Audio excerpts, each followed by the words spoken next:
Hello' বন্ধু বান্ধৱীসকল, ইলুৰা চেভেনলৈ স্বাগতম জনালোঁ। আজি মই এই কেলেথিয়া জোপা বিভক্ত কৰি কেনেকৈ 4টা টাবলৈ পৰিৱৰ্তন কৰিম তাকে দেখাবলৈ বুলি আজি এই ভিডিঅ'টো বনালোঁ। প্ৰথমে মই ল'লোঁ মাটি, বালি আৰু ডিকম্প'জ হোৱা গোবৰ। মাটি আৰু বালিৰ পৰিমাণটো মই সম পৰিমাণে ল'লোঁ, যিহেতু আমাৰ মাটিখিনি ৰঙা, এতেকে মই সম পৰিমাণে বালি আৰু মাটি ল'লোঁ আৰু গোবৰ ল'লোঁ 30%। ইয়াত মই কোকোপিট ব্যৱহাৰ নাই কৰা, মই বালি সৰহকৈ লোৱাৰ কাৰণে ভাবিছোঁ ইয়াত কোকোপিটটো প্ৰয়োজন নহ'ব। এতিয়া মই গোটেইখিনি বালি, মাটি আৰু গোবৰ গোটেইখিনি মই সেনেকৈ মিহলি কৰি ল'লোঁ। খুব সুন্দৰকৈ মাটিখিনি যাতে গোটেইখিনি মিলি যায় তেনেকৈ মই মিহলি কৰি ল'লোঁ। এতিয়া এইখিনি ল'লোঁ নাৰিকলৰ জাবৰ। নাৰিকলটো কটাৰ পিছত মই জাবৰখিনি পেলাই নিদিওঁ, এইখিনি মই ফুলৰ কাৰণে ব্যৱহাৰ কৰোঁ। এইখিনি মই কিয় লৈছোঁ জানেনে? এই যে টাবটোত আছে ফুটাখিনি, সেই ফুটাখিনি বন্ধ কৰিবৰ কাৰণে মই এই জাবৰখিনি ব্যৱহাৰ কৰোঁ। আৰু এনেকৈ এই নাৰিকলৰ জাবৰখিনি দিলে মানে আমি যদি বহু দিনলৈ পানী দিব নোৱাৰোঁ, তেতিয়া এই নাৰিকলৰ জাবৰখিনি যিহেতু সহজে শুকাই নাযায়, ই অকণমান পুলিটোৱে পানী পোৱাত সহায় কৰিব। সেইটো কাৰণে মই নাৰিকলৰ জাবৰখিনি এনেদৰে ব্যৱহাৰ কৰোঁ।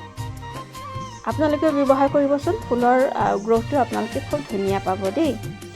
আৰু এয়া মাটিখিনি মই মিহলি কৰি লোৱা মাটিখিনি আকৌ এবাৰ মই হাতেৰে মিহলি কৰি ল'লোঁ। তাৰপিছতে এতিয়া মই এই টাবটোত এনেকৈ মাটি ভৰাই ল'লোঁ। মাটি মই সম্পূৰ্ণ টাবটোত নভৰাওঁ, আধালে ভৰাওঁ, কিয়নো পুলিটো ৰোৱাৰ পিছত মই বাকীখিনি মাটি ফিল আপ কৰিব লাগিব। আৰু এতিয়া আহোঁ মই এই পুৰণা টাবটোৰ পৰা পুলিটো উলিয়ালোঁ। এনেকৈ অকণমান জোকাৰি দিয়াতে পুলিখিনি ওলাই আহিলে। কিয়নো এইকেইদিন বৰষুণ দি থকাৰ কাৰণে মাটিখিনি ফৰফৰীয়া হৈ থকা নাই, অকণমান ভিজি থকাৰ কাৰণে মোৰ উলিয়াবলৈ সুবিধা হ'ল। এয়া মই এতিয়া পুলিখিনিৰ গুৰিৰ পৰা মাটি অলপ লাহে লাহে এনেকৈ সাৱধানেৰে মাটিখিনি অলপ মাটি উলিয়াই দিলোঁ। আৰু এনেকৈ উলিয়াই লৈ পিনে মই এতিয়া পুলিখিনি ছেপাৰেট কৰিম। ৰংটো ইমান ধুনীয়া দেখিছে নে কেলেথিয়া জোপা। এয়া দেখিছেনে কি সুন্দৰ, নতুনকৈ পোখাবোৰ আকৌ মেলিছে, সেইকাৰণে খুব সুন্দৰ লাগিছে। এইজোপা অৱশ্যে ৰোৱা মই প্ৰায় এবছৰে হ'ল। এবছৰতে ইমানখিনি বাঢ়ি গ'ল দেখিছেনে। এতিয়া মই আকৌ এজোপাৰ পৰা মই মাত্ৰ এটা পুলিহে মই নাৰ্চাৰীৰ পৰা কিনি আনিছিলোঁ, এতিয়া তাৰ পৰা ইমানখিনি হ'ল। এতিয়া মই ইয়াত 5টা টাবলৈ পৰিৱৰ্তন কৰিম। এতিয়া এইজোপা চাওক, মই এটা পুলি কৰা হ'লে হয়তো বহুতখিনি হ'লহেঁতেন, কিন্তু মই এটা কৰিবলৈ বেয়া পালোঁ। সেইটো কাৰণে মই এটা ভাগত 2টা বা 3টা পুলি এনেকৈ ৰাখিলোঁ।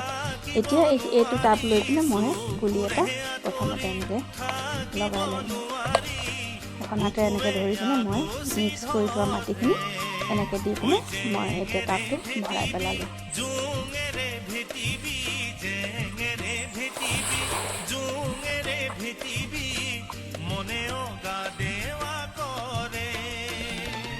এতিয়া হৈ গ'ল, মোৰ পুলিটো ৰেডি হৈ গ'ল।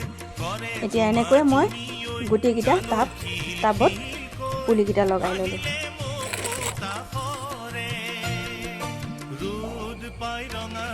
এয়া দেখিছেনে,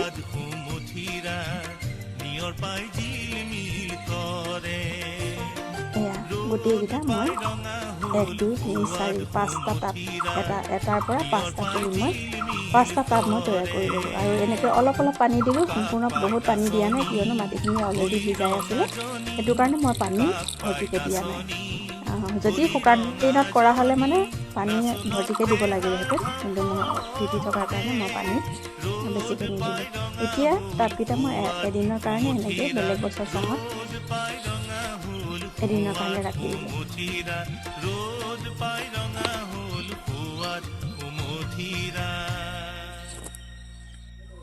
এয়া দ্বিতীয় দিনাখন মই অকণমান বাহিৰলৈ উলিয়াই দিলোঁ। ভিডিঅ'টো চাই যদি ভাল লাগিলে লাইক, শ্বেয়াৰ, কমেণ্ট কৰি দিব আৰু চেনেলটো ছাবস্ক্ৰাইব কৰিবলৈ নাপাহৰিব দেই।